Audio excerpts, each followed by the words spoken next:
Hello, welcome to Something Rhymes with Purple, where Gyles, Brandreth and I'm looking at Gyles across my computer screen because we are in separate parts of the world, but very much united together. Can you be united together? That's a bit of a tautology. As you may have guessed, this is a podcast all about language and words. And should we get stuck in, Gyles? Because I love the theme for today, and it's something that I have actually been dreaming of. And you tell me you have been on one. We're going to talk about safaris, S-A-F-A-R-I. Before we get to safari, do you have on the top of your head the origin of the word tautology, for those who don't know what that means? Yes. So tautology is from Greek. And I am double checking that I'm right on this. So obviously tautology is unnecessary repetition, and it comes from the Greek. The first one was tautologous. Oh my goodness, it's taking me back. Tauto. Yes, having or related to the same is the tauto bit. So you can have tautophonic, involving repetition of the same sound. Tautohedral, which is about zones that have a crystal face in common. We have tautomorphous, etc., etc. Very good. So tautology, as in we are united together. If we're united, we are already together, so we don't need them together. We're either together or we are united. We don't need to be both. I was watching something on social media the other day, actually, when a woman was complaining about us talking about, not us, you and I, but people in general, talking about chai tea. And she said, chai is tea. You don't need TT. So I thought that was quite a good example. Very good. And is that why people say I'll have a cup of cha, because it's the same as chai? No. Oh, yes. Sorry. Yes. So that cha does go back to CHA in Chinese for tea. But the cha that is, we had this quite recently. Do you remember the cha that is cha lady and is related to chore, in fact, and indeed a jar, believe it or not, if a door is ajar, is all about turning. So you do a turn of work if you're a char lady or char man. I think it's a pretty dated term. If you're doing a chore, you're doing a turn of work. And when a door is ajar, it is on the turn. So the old-fashioned cha would stop work for a cup of cha. Yeah. But the two words, though they sound the same, are different in origin. And spelled differently too, because I think a char who does the work is C-H-A-R, whereas the char, the cup of tea, is C-H-A. Exactly. And that's straight from the Chinese. You know, I'm now having chia seeds with my yogurt every morning. Oh, they're so good for you. They are so good. You're still doing that? Oh, I'm going to do that forever. I lay them up overnight. It's quite my end of day ritual has changed. I'm opening up the yogurt. I'm putting in the chai seeds first. And then it's rather beautiful. And I'm turning the yogurt over, the Greek yogurt over, and the seeds gradually sort of form a kind of mosaic within the yogurt. I'm loving the look of it. And in the morning, I have it with my green kiwi. And occasionally, very good, if I can see them, a few raspberries. Now, chia is an interesting word in that it's one of the few borrowings from the Aztecs, or at least part of it is from the Aztecs. So their language of Nahuatl, if you remember, gave us avocado, in which it meant testicle, of course, and a few other words, but not that many. Well, I now realize a woman called Elaine Dundee wrote a novel called The Dud Avocado. Maybe there was a double entendre in the title. Maybe. Was it Barry Crowell? Was it Kenneth Williams who famously said, there's only a double entendre can only mean one thing? It's rather good, isn't it? That's very good. I like that. Very good. Now, we've been on a bit of a safari into the world of cha and chai before we've got to actually safari. What is the origin of safari? Well, yes, let's start with safari, but I do have to come back to asking you if you have you did. been on one, because I did. Yes. I have been on a safari. Well, let me tell you where it comes from first. It's from Swahili, where it means a journey or an expedition. But ultimately, if you want its very ultimate roots, you have to go back to the Arabic for a journey, safar. And you will find that Arabic actually percolating through quite a few of the words in the safari lexicon. But yeah, tell us about yours. I have been on a safari more than once, and both of them were in South Africa. I had family who lived in South Africa. My sister's daughter married somebody who had been Zimbabwean, but who moved to South Africa to teach at Pietermaritzburg University. And they had their children there, and they lived there for a while. They now live in Australia. And we used to visit them. And one year, our children said, we must go on safari. We've got to collect the famous five. And until that date, I thought the famous five were a series of children's books written by Enid Blyton. They said, Dad, you know nothing. The famous five, the big five, these are wild animals that you can spot in the wild. You can take photographs at a safe distance without disturbing their habitat. We hope too much. And we went twice. And it was the most magical experience. It was very well organized.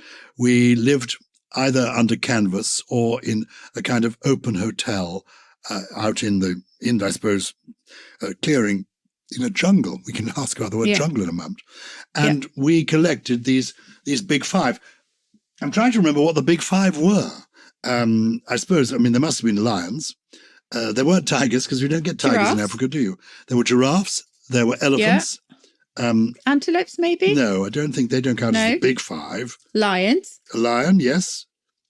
Rhinos. Rhinos.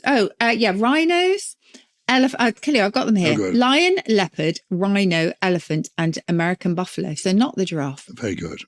So 5 of the largest animals that can be seen. Oh, well, that's interesting. Maybe they were the Super 7 and not the Big 5, because we certainly saw giraffes as well.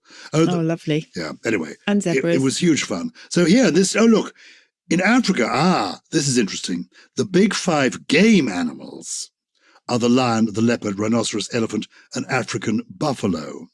Yeah. And this term was coined by big game hunters to refer to the 5 most difficult animals in Africa we to don't hunt like on. Game hunting. We don't like any of this. I speak for myself. I don't like it at all. We don't like it at all. But, interesting. They're examples of charismatic megafauna. Isn't that interesting? Featuring prominently in popular culture. Anyway, the whole point is that we went to see these animals. To look, alive and well and looking beautiful. And we did collect all of those. And quite fascinatingly, the lions, they really did come quite close to the kind of Land Rover vehicle in which we were being driven by a guide who did have a gun. Not that they ever used them, we were assured. And we were able to get quite close-up pictures. It was fascinating. It was magical. What about sleeping? Because I often wonder if you're sleeping out in tents. That must be slightly... or A, cold, and B, a bit chilling. It was both cold and chilling and chilly and a little bit frightening, but it was exciting for the children. They were quite young at the time. And we had, it was organized by some marvelous people, and we had local guides who promised us they were staying awake all night. But the waking up in the morning as the sun is rising, it rises quite suddenly, and to feel the air, the stillness in the air, then the birds, it was a magical experience. I can imagine. Totally terrific. So, Safari. Okay, so yes, safari, appropriately enough, a journey or expedition. And as I say, it goes back to Arabic. And what about the jungle? I said we were in the jungle, meeting jungle animals.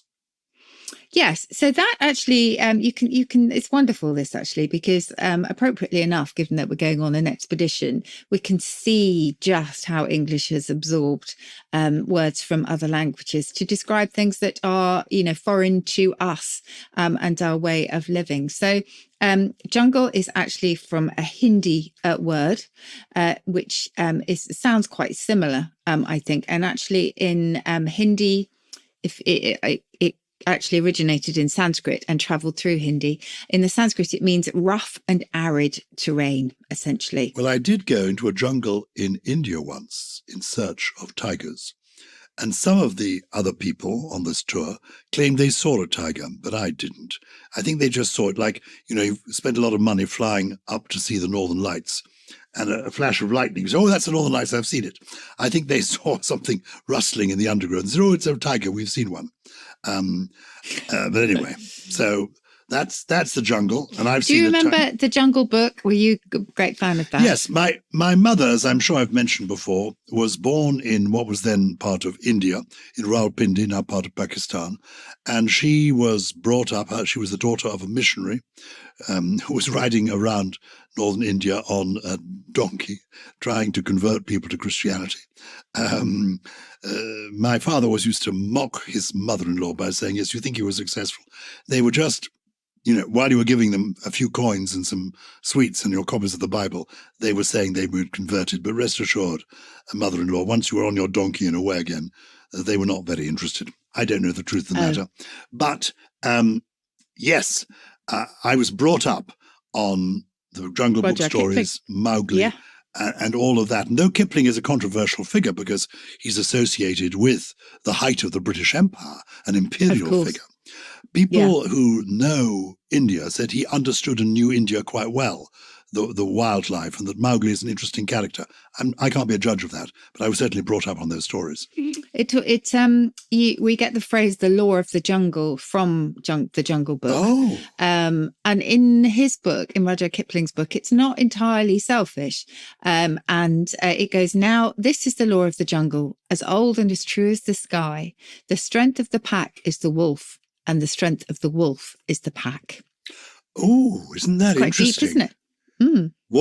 There's a lesson for life in that little verse, Community. Isn't there? Yeah. He was a great poet, as well as clearly a great storyteller and a fascinating figure. There was an actor called Alec McCowan who used to do a one-man show as Rudyard Kipling, which I remember seeing, but so long ago I've forgotten all about it. I was listening to a program on Wimbledon, because obviously Wimbledon is upon us very nearly. And there is apparently, as the players go down to centre court and they pass through, lots and lots of different corridors, there is a framed copy of "If," the poem by Rudyard Kipling, before they go out, which is quite appropriate, really. Absolutely. And it's sometimes been voted, I think, Britain's most popular poem. Yeah. If. Anyway, so there we are in the jungle. Did you see that? Do you remember the Jungle Book cartoon film? Oh, I loved it. Made by Walt Disney. I loved it too. Oh, yeah, Bare Necessities. I think we can all sing that. The Bare Necessities. I liked Shere Khan. Forget about your worry and your Shere Khan was he the tiger? Shere Khan was the, yes, he was the tiger, and then the snake. Oh, yes. Do you remember? So the snake was very scary. The snake, and I'm trying to remember who did the voice of the snake. I know Shere Khan. It was the voice of an actor called George Sanders. Oh, yes. Who had a wonderfully rich, smooth voice. Car was the snake. Sterling Holloway, who I'm not sure I've heard of. He was the snake. But am I right that George Sanders was Shere Khan? Let's see. George Sanders, older listeners will remember the movie Absolutely Rebecca, right. in which he appeared. All About Eve, he was sensational in. Oh, I love that film. I love that film. He took his own life, George Sanders. He got bored with the world. He said, "I'm taking my own life. I'm bored." Left a note to that effect. That is, I have to say, one of my all-time favourite films. All About Eve. Oh, gosh, it's so good. It is so brilliant. Oh, my recommend goodness. it to any purple person. If you've not seen, well, you're lucky. If you've never seen All About Eve, you've got one of the great treats in your life in store. Oh, you really do. This is where we get fasten your seatbelt, you're in for a bumpy ride. It's one of the most famous lines. In my view, if I had to have 3 films on my desert island, it would be All About Eve, Casablanca, and Paddington 2. Oh, Paddington was gorgeous. I don't think I need to watch Casablanca again, actually, because I'm not sure I see it quite the same. But there was another one with Bette Davis, which was was it Mildred Pierce? Yes, Mildred Pierce. Mildred Pierce.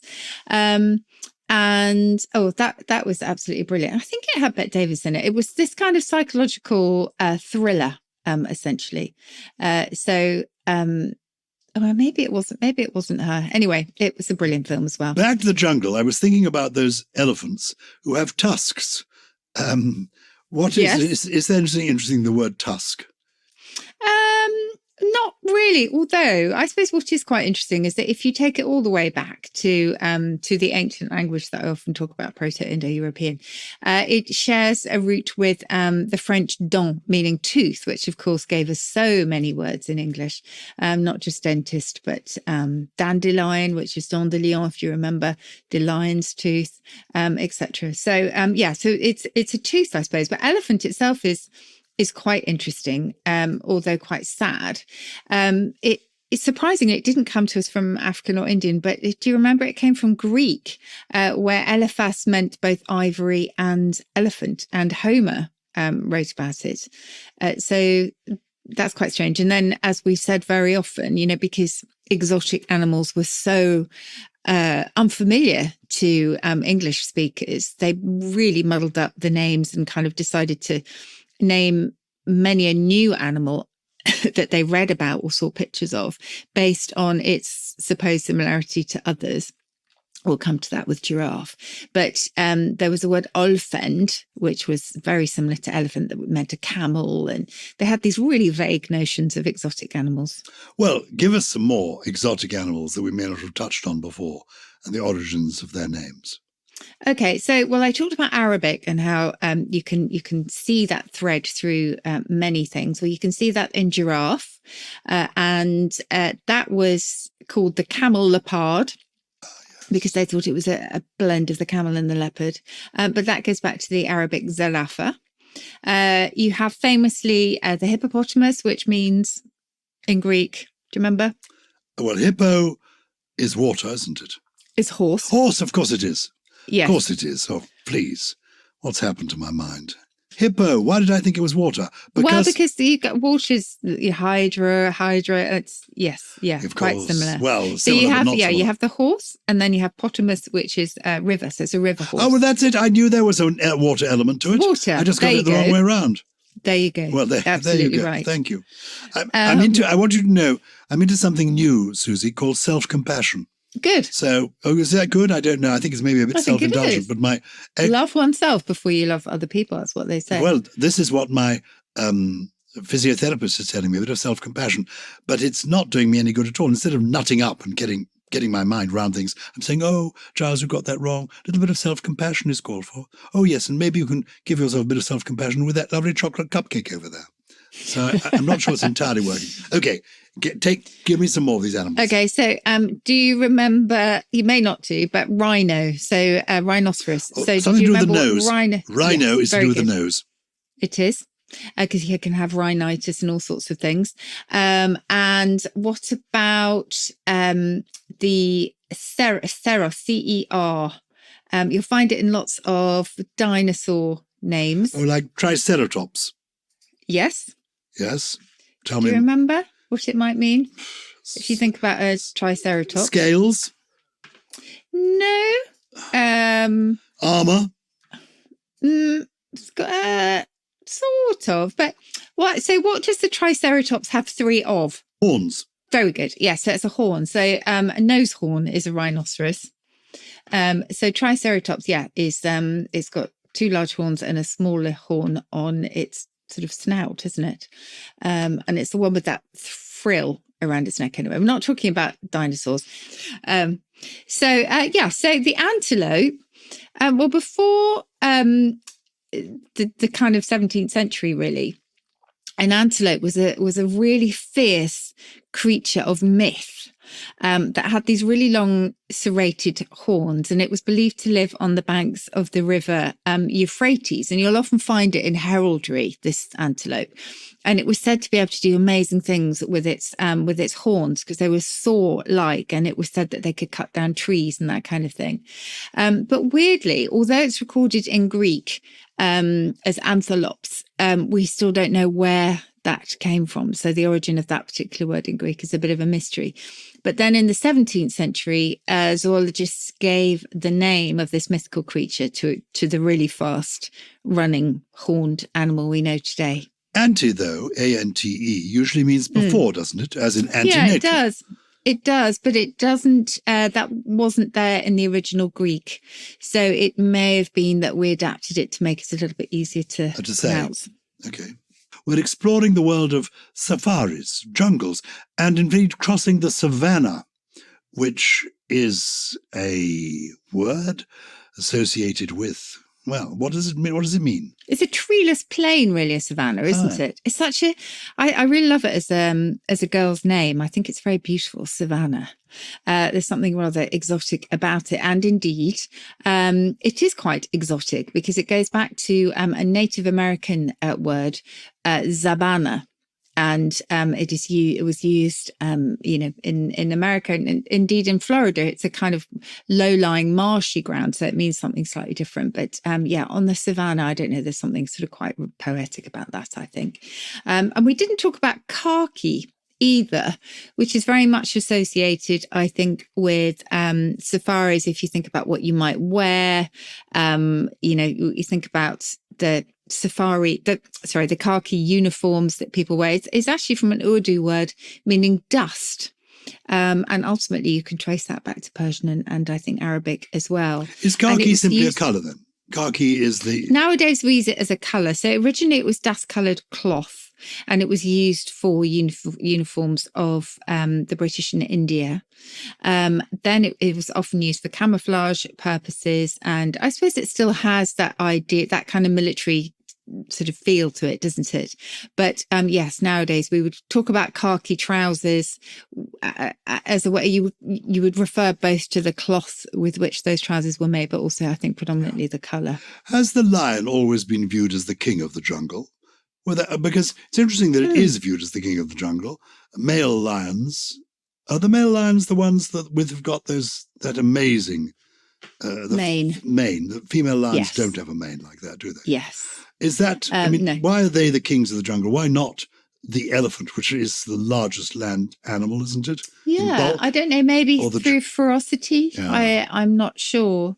I know, well, as many people know, in ancient Rome, they had that horribly cruel entertainment in the amphitheatres, didn't they? Where someone would literally be thrown to the lions. So their ferocity were on full and very cruel display there. But I don't know. That's an interesting one. Definitely worth an explore. Well, somebody may know who is listening because we have listeners literally all over the world, and we will have some. We do. We know we have many in Africa and in India. So if you have the answer to these questions, just drop us a line. What is our address nowadays? It is purplepeople@somethingrhymes.com. We begin today with a voice note. Hi Susie and Gyles, it's Freya from Wellington, New Zealand. I'm 12 years old and love listening to your podcast, and I often do that in the kitchen while I'm baking. I'm just now listening to your dialogue episodes, Fascicles, and I had a question about some native dialogue. In New Zealand, what we'd call a swimming costume or a bathing suit is togs, but I've never heard it used anywhere else. I was wondering about where the word came from, as it seems to have no similarities to its synonyms. Thanks for a great podcast, and I'm looking forward to hearing from you. Sincerely, Freya. That's brilliant, Freya. Thank you very much for listening. I'm familiar with the word togs as meaning simply clothes. And my guess is it's going to be people call them swimming. Are you wearing your swimming togs? And then over the years in New Zealand, they dropped the word swimming and they just became togs and particularly associated with swimming clothes. Agree. Is that right? And yeah, absolutely right. So the question is, where does togs itself come from? Well, believe it or not, Freya, it's probably related to the Latin toga. So if you think of the toga, the kind of long flowing robe that was worn by citizens of ancient Rome, so it was a single piece of cloth, etc., and covered the whole body, very different to the modern swimming costume. And that probably threaded its way through English to become, in criminal slang, many centuries ago, toga man. And a toga man was nothing to do with a man. It was a light cloak. So you've got that sense again of something long and flowing. Then it came to mean a coat or an outer garment. And then it became even more diluted to mean clothes in general. And as for its root then into New Zealand English, and you have given it clearly a twist, and a lovely twist. So it's actually narrowed again on something very different to a toga, something far skimpier. Very good. Oh, I would just say we also use togs. I don't know if you do, Freya, but we also use togs to mean a unit of thermal resistance. So the sort of how much heat a duvet, for example, will give you. You can buy differently togged duvets and blankets, and they will have different insulating properties. And that goes back to that same tog meaning clothes. And it was tog, maybe toga again, on the pattern of an earlier unit, which we don't use anymore, which was called the clo. And that was a shortening of clothes. There you go. There you go. Well done, Freya. Thank you very much for being in touch. Yeah, very mature and thank question. you for listening. New Zealand is fantastic. It's the other side of the world. And, you know, whenever we are, it's sort of 12 hours difference in time. Extraordinary. It's fantastic. Now, who else has been in touch? Oh, another voice note. Yes, and this time from Germany. Dear Susie and Gyles, I'm an English teacher in Germany, and one of my pupils has just asked me for the translation of due and mit, as in to subdue and to submit. Please help me not to embarrass myself, as I've promised her to provide her with an answer soon. Yours, Niels Keller. Vielen Dank, Niels, für Ihre Frage. Thank you, Niels. Honestly, Gyles, just hearing the German accent, I'm all agog. I love it so much. And it's a very good question. And it's a sort of question that native English speakers probably wouldn't ask, because we just pass these words by. But if you are trying to cope with the mechanics of different words as a non-native speaker, you might well think, well, what's the due in subdue and what is the mit in submit? And we don't use them separately in English. The due in subdue has nothing to do with I am due to see the doctors, for example. It's a very different word, and actually goes back to a Latin verb ducere, meaning to lead. That ducere has given us educate, because you are leading someone out into knowledge. Induce, because you're leading someone in. Leading away is seduce. Reduce is kind of leading back, etc., etc. And subdue really means to draw from below, because if you were subdued, you were sort of almost kind of sinking into yourself.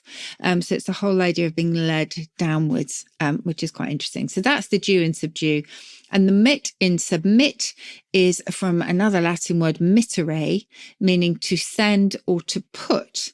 And if you submit, you are, the sub means under, and the mittere is to put or to send. So you are almost undergoing something. You are submitting to it. And if you submit a document by presenting it to someone else, you are sending it almost under someone's nose, if you like, for their inspection. So it's an excellent question, and the due and the mit are not separate components in English. So we congratulate your student, Niels. Can I be a bit cheeky and ask Susie if Niels Keller, this very distinguished English teacher in Germany, may not be guilty of a bit of tautology himself? Okay. He writes, please help me not to embarrass myself, as I have promised her to provide her with an answer. Is one of those hers redundant? Yes, you could say I have promised to provide her with an answer Or soon. I have promised her to provide an answer. I have promised her to provide an answer. That's less. That's probably more a bit awkward, less isn't fluid. it? So it should be, as I have promised to provide her with an answer. Yes. Exactly. So we're only offering you this perfection because you are on the edge of perfection. And also, Niels, we thought it would amuse your students that we are correcting you. And I've got a nerve because my German is schrecklich. Aber the Deutsch of meiner Freund Susie Dent is very good. Freundin. Freund, what is it? What's friend in a Freundin. It's female friend, is it?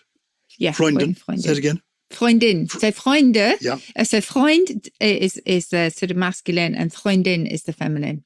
And Freunde is the Meine plural. Freundin Susie. Ah, ja, das ist gut. Genau. Das ist gut. Genau. That's all I can do. My French now consists of donc, and my German consists of my Deutsch ist schrecklich. But you know, you were singing the praises of the German accent there. There, I read a survey. And it was very light, I have to say. It wasn't. It was charming. It was just like Charmingly it was light. beautiful. But Little. I read somewhere, one of these surveys, the sexiest accents in the world. German did not feature in the top 10. And Italian has just overtaken French. French. which is intriguing, with Scots as the third sexiest accent. Oh, interesting. Isn't that interesting? Oh, I would say I love the Irish accent. So I mean, do I love the Scots accent, but I love Irish as well. The Irish lilts. Up there in the top 10. But I'm afraid German is not in the top 10. Well, Niels, we can agree to differ, I think, on that one. It's time for my trio, I think. These are three interesting words that are genuine words, aren't they? Some people must think you make them up. They are genuine and they're not at all sexy. So no wonder English probably didn't feature on the list because they don't sound particularly euphonious or mellifluous. So the first one is catulate. Catulate. And this is not something that humans should do, but it's what many a cat and animal does regularly. It means to lick the dish. So if you are guilty of picking up your dish at the end of a meal and, having a good lick, please refrain. Not the same as cantillate, incidentally, if you put an N in there, because that's to chant or intone a passage of religious text. My next one is very recent, and it was part of a deliberate campaign by an Australian dictionary to plant a word in the English language and to see whether or not it would take off. And it has actually bedded itself in the language, although perhaps not quite as successfully as they would have hoped. But nonetheless, it is still around and it fills a definite gap. It is phubbing. And we may have talked about this, Gyles, you and I. So phubbing, Phubbing, and it is a portmanteau of phone snubbing. And it's essentially when in a social situation, such as in a restaurant, you are basically not talking to your companion, you are on your phone, looking at your phone, swiping on your phone, whatever you do on your phone, you are phubbing them. It really, really does plug a gap, that one, because we all, probably many of us are guilty of it, and we all know someone who does it. We all do. And can I just throw in something? I, as you know, host a lot of award ceremonies and go to grand functions. I was at one not long ago where there was an entire table, about 10 people, at this very grand dinner. Lovely food was being served. It was a black tie event, a special occasion, and they were all phubbing. There were literally 10 people at the table simultaneously phubbing. Not talking to each other? Not talking to each other.